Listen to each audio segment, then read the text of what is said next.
करने के लिए बच्चे जाते हैं। गवर्नमेंट कॉलेजेस में आपको एमसीसी में 15% का कोटा आपके लिए एलिजिबल होते हो आप। गवर्नमेंट कॉलेज में 15% में आप सीट ले सकते हो। अगर वो 50% सीट 15% आपको नहीं मिल रही है, देन आप आपके स्टेट में 85% में एलिजिबल होते हो।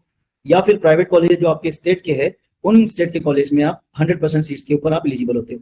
लेकिन एमबीबीएस एडमिशन में ये क्राइटेरिया कुछ अलग है, दो तरीके का है। एक तो है ओपन स्टेट, जिनके अंदर सभी स्टेट के स्टूडेंट्स एमबीबीएस की सीट के लिए एलिजिबल होते हैं, बीएमएस की सीट के लिए एलिजिबल होते हैं। दूसरा है क्लोज स्टेट।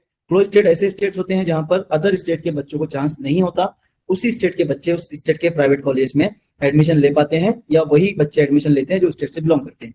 ओपन स्टेट्स में कौन कौन सी स्टेट्स है, तो आपने देखा होगा कर्नाटक, केरल, यूपी, बहुत ज्यादा बच्चे यूपी जाते हैं, है ना। उसके अलावा तमिलनाडु, तेलंगाना, आंध्रा, ये सभी ओपन स्टेट्स है।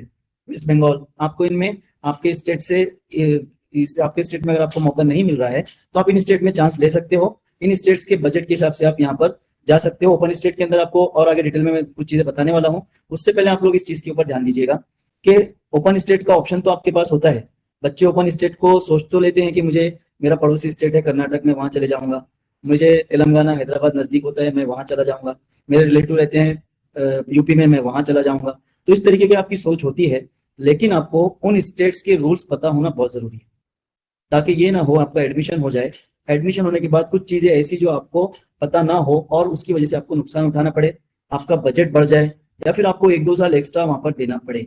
तो ये रूल्स होते हैं ओपन स्टेट्स के, आपको इन रूल्स को समझना बहुत जरूरी है। सबसे पहले देखिए ओपन स्टेट में कौन कौन से स्टेट आते हैं। तो यहाँ पर आप देख रहे होंगे केरला है, कर्नाटक है, तेलंगाना है, उत्तर प्रदेश है, बिहार, आंध्रा, हरियाणा, तमिलनाडु, छत्तीसगढ़, ये सभी ओपन स्टेट्स हैं। इनमें आपको कट ऑफ भी देखने को मिलेगा इस लिस्ट के अंदर कि लास्ट ईयर यहाँ कट ऑफ क्या रहा है। एमबीबीएस के लिए केरला में लास्ट ईयर 604 मार्क्स का कट ऑफ रहा। प्रिडिक्शन इस साल की हमारी ये है कि 495 मार्क्स पे केरल मिल जाएगा, क्योंकि केरल ऐसा स्टेट है जहां पर सबसे कम फीस है। अदर स्टेट के मुकाबले में सबसे कम फीस होती है केरल में। इसलिए होता क्या है ना कि सबसे ज्यादा कट ऑफ वहां पर जाता है। सिंपल सी बात है, जिस स्टेट में कट ऑफ कम होगा, जिस स्टेट में फीस कम होगी, उस स्टेट का कट ऑफ बढ़ेगा, और जिस स्टेट में फीस ज्यादा होगी, कॉलेजेस की फीस बहुत वेरिएबल रहेगी, वहां पर कट ऑफ डाउन जाएगा। ये सिंपल सा एक फंडा है। तो आप देखिए यहाँ पर 495 इसलिए जाने वाला है क्योंकि यहाँ पर फीस बहुत कम है और कॉलेजेस बहुत अच्छे हैं। तो केरल में क्या देखना है आपको, इसका रूल यहाँ पे नोट्स में आपको नजर आएगा। इंपॉर्टेंट यहाँ के रूल्स क्या है, आप यहाँ पर हाईलाइट किए हुए रूल्स पे ध्यान दीजिएगा कि केरल में क्या होता है। लोअर ट्यूशन फीस है, हायर कट ऑफ है, ये तो मैंने आपको बता दिया कि आपको कट ऑफ यहाँ पर ज्यादा ही देखने को मिलेगा। इसके अंदर NK2 सर्टिफिकेट आपको देना होता है जब आप काउंसलिंग में पार्टिसिपेट करते हो। NK2 सर्टिफिकेट आपको डाउनलोड करके मिलता है पोर्टल से। उस पर आपको आपके कॉलेज का जहाँ से आपने 12 पास किया है वहां से स्टैंप लेना है और वो काउंसलिंग के वक्त अपलोड करना है, फिर आप काउंसलिंग में प्रॉपर्ली पार्टिसिपेट हो सकते हो। ये केरला का रूल है। देन आप देखोगे कर्नाटक, कर्नाटक के अंदर कर्नाटक बहुत ही सिंपल सा ऑप्शन है सभी स्टेट्स के स्टूडेंट्स के लिए। यहाँ पे कम फीस के भी कॉलेजेस हैं और ज्यादा फीस के भी कॉलेजेस हैं। मतलब ये है कि जो बच्चा कम स्कोर वाला है उसको भी यहाँ अपॉर्चुनिटी मिलती है, और जो हायर स्कोर रखता है बच्चा उसको भी अच्छे कॉलेज में यहाँ पर अपॉर्चुनिटी मिलती है। कर्नाटक में आप देख रहे हो लास्ट ईयर जो कट ऑफ रहा है 553 मार्क्स। इस साल हमारा प्रेडिक्शन ये है कि कर्नाटक का कट ऑफ रहने वाला है 450 मार्क्स। यहाँ पर देखिए 12 लाख टू 25 लाख, यहाँ पे आपको बहुत बड़ा डिफरेंस दिख रहा होगा। वो इसलिए है क्योंकि प्राइवेट कॉलेजेस में, अदर कोटा के कॉलेजेस में आपको यहाँ पे फीसेस बहुत अलग अलग देखने को मिलती है। यहाँ का रूल ये है कि आपको आपका एमबीबीएस कंप्लीट करने के बाद 1 ईयर का रूरल सर्विस बॉन्ड देना है। इसका मतलब क्या है, आपको यहाँ पर जब आप 1 साल एमबीबीएस कंप्लीट कर लेते हो, आपको 1 साल वहाँ पे रूरल हॉस्पिटल्स में 1 साल के लिए आपको सर्विस देनी होगी, एक्स्ट्रा वहाँ पर सर्विस करनी होगी। मतलब वहाँ पर आपको 5.5 साल नहीं 6.5 साल की सर्विस करनी है। 4.5 साल का आपका पढ़ाई होगी, 1 साल आपको इंटर्नशिप करनी होगी, प्लस 1 ईयर आपको एक्स्ट्रा सर्विस वहाँ पर देनी होगी। इस तरीके से कर्नाटक में आपको 6.5 साल के बाद ही काउंसलिंग का सर्टिफिकेट मिलेगा, आपको वहाँ की डिग्री मिलेगी। ठीक है, ये रूल्स आपको पता होने जरूरी है। आप जिस भी स्टेट के रिगार्ड में सोच रहे हो उससे पहले ये स्टेट्स के रूल्स को आपको पता होना जरूरी है। तेलंगाना में देखिए बैंक गारंटी लगती है। तेलंगाना ऐसा स्टेट है जो फर्स्ट ईयर में आपकी फर्स्ट ईयर का 1 साल की पूरी फीस का बैंक गारंटी मांगता है। कोई कॉलेज 2 साल की भी बैंक गारंटी मांगता है। तो यहाँ पर आपको ये चीजें बहुत जरूरी है कि किस कॉलेज में 1 साल की बैंक गारंटी है, किस कॉलेज में 2 साल की बैंक गारंटी है, और उस बैंक गारंटी को किस तरीके से रोकना है, नहीं करना है, नहीं देना है। अगर आप लोग सोच रहे हो तो हमारी टीम से आप कॉन्टेक्ट कीजिए, उसके लिए क्या रास्ते अपनाने होते हैं वो हमारी टीम आपको गाइड कर देंगे। ठीक है, नेक्स्ट देखिए तेलंगाना। तेलंगाना में ओपन स्टेट है, तेलंगाना का भी मैंने बताया बैंक गारंटी वहां पर लगती है, ओपन स्टेट है, लेकिन यहाँ पर भी कट ऑफ जो है वो बहुत हाई जाने के चांसेस रहते हैं। रीजन ये माइनॉरिटी कॉलेजेस हैं, नॉन माइनॉरिटी के अलावा माइनॉरिटी कॉलेज में अदर स्टेट के स्टूडेंट बहुत ज्यादा जाते हैं। शादान, शादाब, उसके बाद VRL कॉलेज, फातिमा कॉलेज जो कि आंध्रा में है, डेक्कन कॉलेज, ये सभी माइनॉरिटी कॉलेजेस हैं। यहाँ पर मुस्लिम माइनॉरिटी स्टूडेंट्स के लिए एक अच्छा चांस होता है, कम स्कोर पर आपको ये कॉलेज मिल सकते हैं, लेकिन उनके बैंक गारंटी का रूल, उनके अंदर बी कैटेगरी में आपको पार्टिसिपेट करना है। 3 टाइप से वहाँ पे एडमिशन प्रोसीजर होती है, काउंसलिंग प्रोसीजर होती है। ए कैटेगरी स्टेट स्टूडेंट्स के लिए होगा, बी कैटेगरी अदर स्टेट के लिए जो मैनेजमेंट कोटा में जाने वाले उनके लिए होगा, और सी कैटेगरी होगा एनआरआई कोटा के स्टूडेंट्स के लिए। सभी की फीसेज अलग अलग होगी। ए कैटेगरी की फीस स्ट्रक्चर अलग रहेगा, एक कॉलेज रहेगा एक ही, लेकिन तीनों कैटेगरी के लिए तीनों अलग अलग फीस पे बच्चों को एडमिशन मिलने वाला है।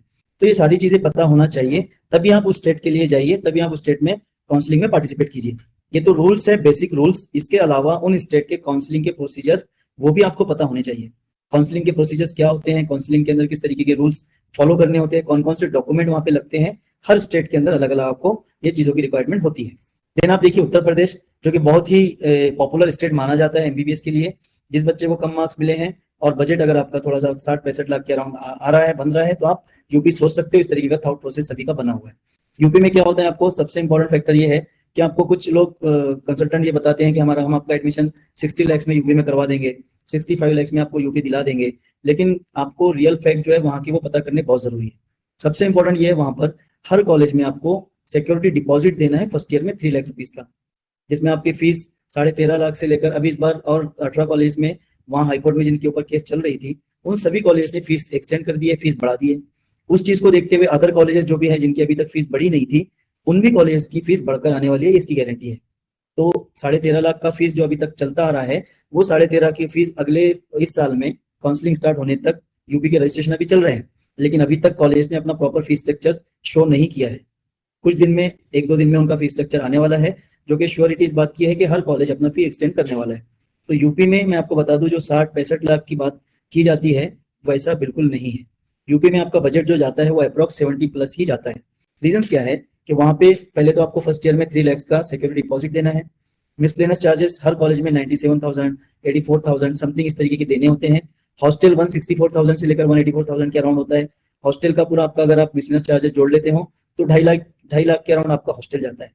इस तरीके से आप ओवरऑल बजट अगर आप जोड़ोगे तो वो 70 लाख के ऊपर ही जाएगा।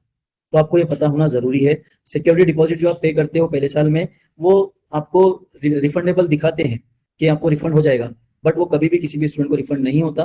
वो किसी न किसी चीज में माइनस हो ही जाता है, और आपका पूरा कंप्लीट कोर्स होने तक वो 3 लाख रुपीज आपके माइनस हो जाते हैं। तो आपको इसको एड ऑन करना है आपके फी में। इस तरीके से वो पूरा बजट जो जाता है वो 70 प्लस ही जाता है। देन बिहार देख लीजिए, यहाँ पे डेवलपमेंट फीस लगता है, ट्रांसपोर्टेशन फीस लगता है, ये अलग एक्स्ट्रा फीसेस लेते हैं वहाँ पे एडमिशन किए बच्चों के लिए। आंध्र प्रदेश में एक्स्ट्रा फीस हम कॉलेज, कुछ कॉलेज दिखाते हैं, कुछ फीस स्ट्रक्चर है, उसके अलावा फी अलग होती है। वो पता करना है चॉइसेस डालने से पहले कि किस कॉलेज का क्या फीस स्ट्रक्चर रहने वाला है, किस फी पे हमको जाना है, ये आपको पता होना बहुत जरूरी है।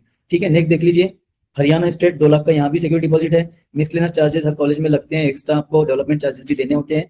यहाँ की फीस कम है, लेकिन यहाँ पर आपको ये अदर जो चीजें जोड़कर आपका यहाँ भी बजट जो जाएगा वो 70 से 80 लाख के अराउंड जाता है। तमिलनाडु में 2 ईयर का सर्विस बॉन्ड है। ये बहुत इंपॉर्टेंट चीज आपको समझनी है कि आपने देखा कर्नाटका में 1 ईयर रूरल सर्विस बॉन्ड होता है, तमिलनाडु में आपको 2 साल का सर्विस बॉन्ड लगने वाला है।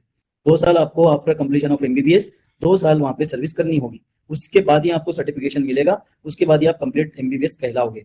छत्तीसगढ़, उसके बाद देखिए छत्तीसगढ़ में बहुत सारी चीजें हैं जो एड ऑन होकर आपकी फीस को बहुत ज्यादा बढ़ा देती है। वन टाइम रजिस्ट्रेशन आपको 2 लाख का देना है हॉस्टल के लिए। ठीक है, 2 लाख रुपए हॉस्टल को लगने वाले हैं। वन टाइम रजिस्ट्रेशन की फीस अलग देनी है आपको। 2.5 लाख रुपए ट्रांसपोर्टेशन के लिए देने हैं। कॉलेज से आपको जिस हॉस्टल पे रखा जाता है वहां पर आपको 2,50,000 रुपीज पर ईयर एक्स्ट्रा देने होते हैं। तो ये चीजें बढ़ती है, बजट को बढ़ाती है। दिखने के लिए आपको दिख रहा है कि वहाँ पे 9 लाख रुपीज पर ईयर का आपका फीस रहने वाला है, लेकिन आप इन सब चीजों को एड ऑन कर लोगे तो ये फीस भी कुल मिलाकर 13 से 14 लाख मिनिमम बनती है। यहाँ भी बजट अराउंड 65 to 70 लाख के जाता है छत्तीसगढ़ में। देन नेक्स्ट ऑप्शन, आपका अगर स्कोर कम है और आपको अच्छे कॉलेज में पढ़ना है, अच्छी यूनिवर्सिटी में आपका टारगेट है कि आपको पढ़ना है, देन आप डीम्ड यूनिवर्सिटीज का ऑप्शन ट्राई कर सकते हो। डीम्ड यूनिवर्सिटीज, जिसमें कुल मिलाकर महाराष्ट्र में 54 यूनिवर्सिटीज है, ऑल ओवर इंडिया 54 यूनिवर्सिटीज है। महाराष्ट्र में 15 यूनिवर्सिटीज बहुत अच्छी जो कि पूरे इंडिया में मानी जाती है, महाराष्ट्र में है। आपको यहाँ पर एडमिशन लेने का बेनिफिट एक ये रहता है कि आपको इन्वायरमेंट बहुत अच्छा मिलेगा, यहाँ पर हॉस्पिटल बहुत अच्छे मिलेंगे, फैसिलिटीज आपको बहुत अच्छी मिलेगी, आपको फैकल्टीज पढ़ाई के लिए बहुत अच्छी मिलेगी, हॉस्टल आपको बहुत अच्छा मिलेगा। साथ ही साथ यहाँ पर ये होगा कि आपको बाकी चीजों में भी उतने रिस्ट्रिक्शंस नहीं होंगे जितने private college and government college में होंगे। अगर आपका बजट अच्छा है, मोटा बजट अगर आप रखते हो, देन बेटर ऑप्शन ये है कि आप डीम के लिए जाइए। ठीक है। डीम में महाराष्ट्र के स्टूडेंट्स के लिए, जो महाराष्ट्र से बिलोंग करते हैं, उन लोगों के लिए छत्रपति शाहू महाराज जो स्कीम है लास्ट ईयर से जो शुरू हुई है, उसके बेसिस पे आपको स्कॉलरशिप भी मिलती है अगर आपके पास ईडब्ल्यूएस का सर्टिफिकेट है तब। अगर आपका इनकम 8 लाख से नीचे है और आप महाराष्ट्र से बिलोंग करते हो और आप महाराष्ट्र की यूनिवर्सिटीज में अगर एडमिशन लेते हो डीम में, तो आपको वो स्कॉलरशिप का फायदा मिलेगा। आपको 3,60,000 3,70,000 के अराउंड पर ईयर आपको स्कॉलरशिप मिल जाती है। ओवरऑल आप अगर देखें तो 15 लाख का आपको यहाँ पे बेनिफिट होता है। डीम यूनिवर्सिटीज का बजट अराउंड 1 CR ही होता है। कुछ यूनिवर्सिटीज परवरा पिम्स लोनी है, 19 लाख 20 लाख के अराउंड उसका फीस स्ट्रक्चर रहेगा। 2 लाख रुपए आपको हॉस्टल 2 से 2.5 लाख रुपए जाएगा। अराउंड वो 1 CR तक ही सभी यूनिवर्सिटीज का बजट जाता है। अगर आप इतना बजट रखते हो, अच्छे कॉलेज में पढ़ने का अगर आप सोच रहे हो, तो बेटर ऑप्शन है डीम के लिए आप जा सकते हो।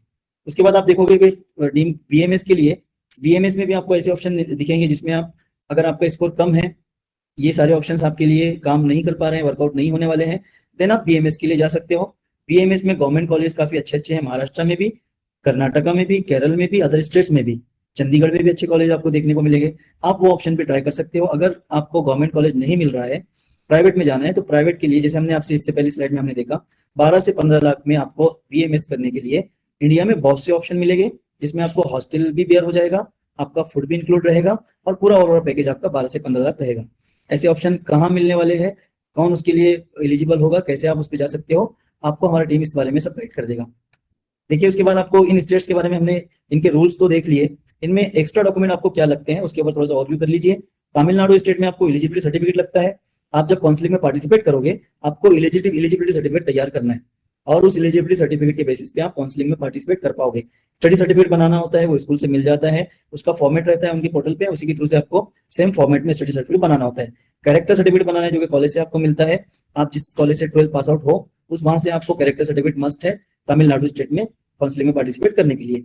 तेलंगाना में इक्विवेलेंसी सर्टिफिकेट लगता है, इनका पोर्टल होता है, इस पोर्टल पे आपको लॉगिन करना है, लॉगिन करके आपको इस सर्टिफिकेट के लिए अप्लाई करना है और इक्विवेलेंसी सर्टिफिकेट आपको निकालना है।